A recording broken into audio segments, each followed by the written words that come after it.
Hi folks, Stevie here.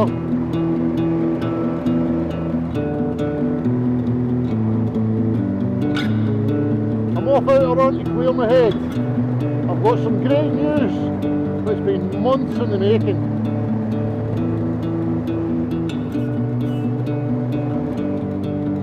I'll pull in here and tell you all about it.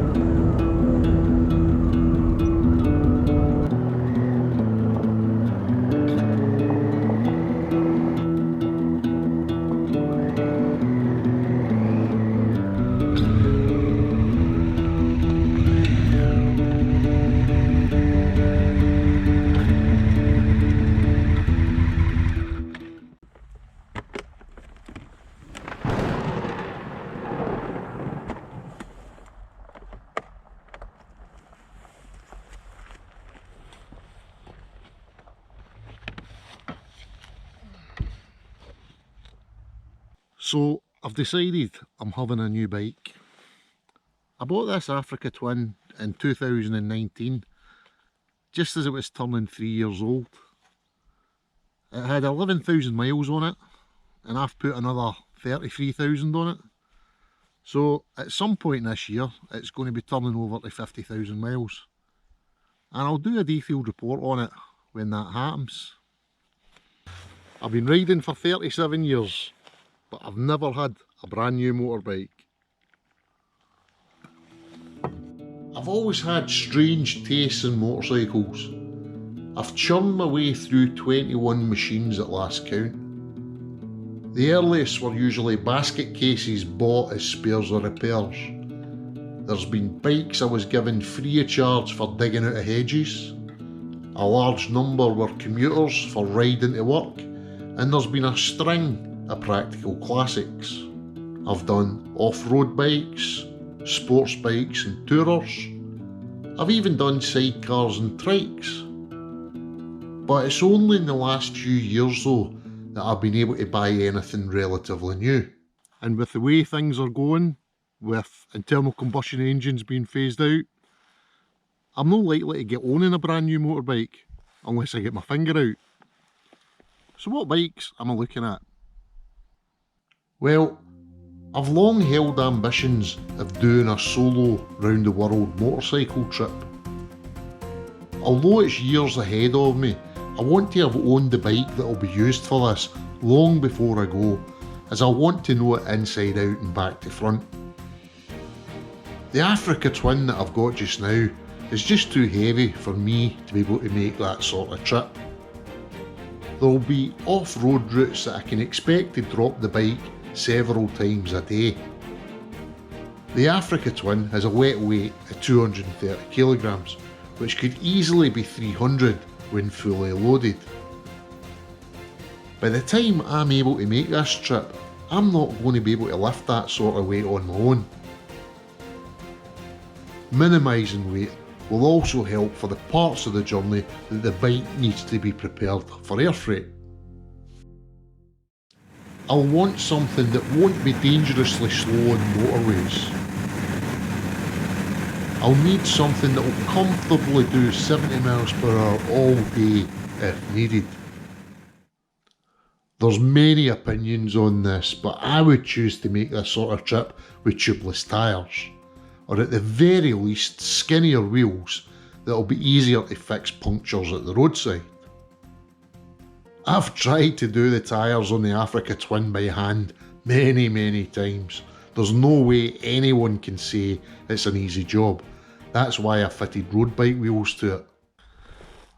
And I'll need to be able to buy spares for it anywhere in the world. So an obvious bike is a Honda CB500X.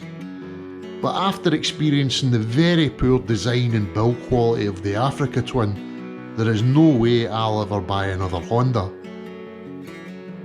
There are two cracking Chinese bikes on the market now based on the CB500X platform. If you're paying Chinese bike money, you can make your own build quality improvements as you make the bike your own.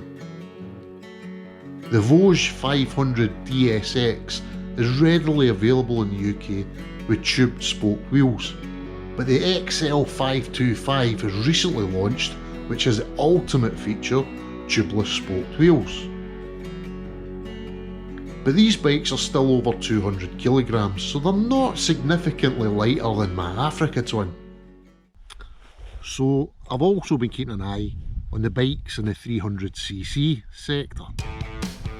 The CRF300 that Itchy Boots rides is an obvious contender, but it's a bit too off-road focused for me. I would find its top speed, 65 to 70 miles per hour, to be dangerous on faster roads. There's also my irrational aversion to Honda's design flaws and build quality. I've long admired the Kawasaki KLE300 Versys. I've given a lot of thought to this bike, and for a long time I thought it was the perfect choice for me.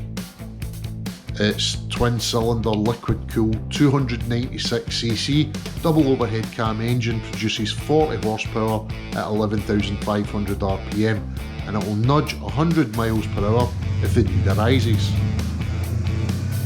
It's got conventional spoke wheels with tube tyres, but they seem to handle having a 3M tubeless conversion kit installed well enough. The engine from this bike comes from the 300 Ninja, and now that there's a 400 Ninja released, the owners groups are rife with the expectation of a 400 Versys.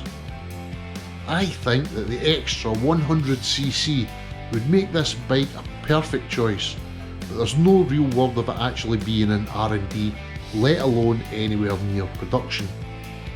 A relatively new machine on the market is the KTM 390 Adventure.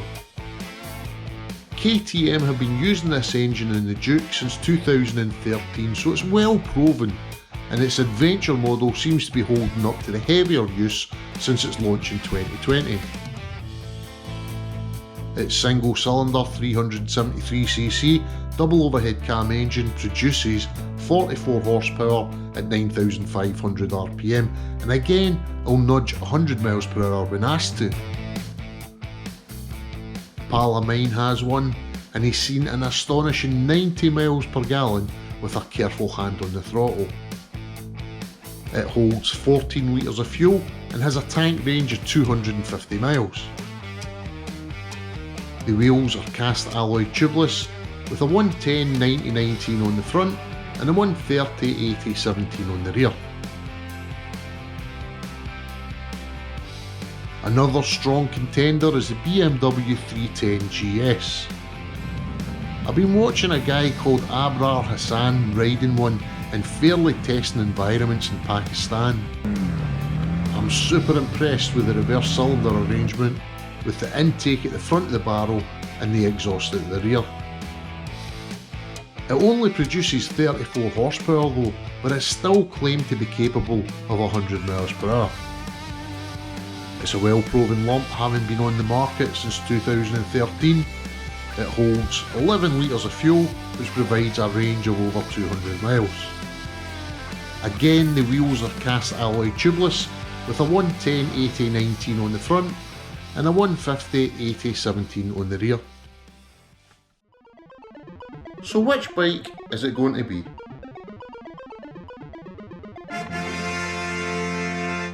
I decided to go for the KTM for a number of reasons. It achieves the weight saving that I was hoping for against the Africa Twin, but it'll still be fast enough in motorways not to be dangerous. It provides 10 horsepower more than the BMW at the same RPM, so across the range it's going to be less stressed. Parts, service and machine knowledge are readily available across Asia as well as Western nations. And finally, the KTM wheels are a little stronger than the BMWs, having been developed specifically for and improved on the 2022 model for off-road riding. Now all that remains is for me to get some miles in and enjoy riding it. Thanks for watching.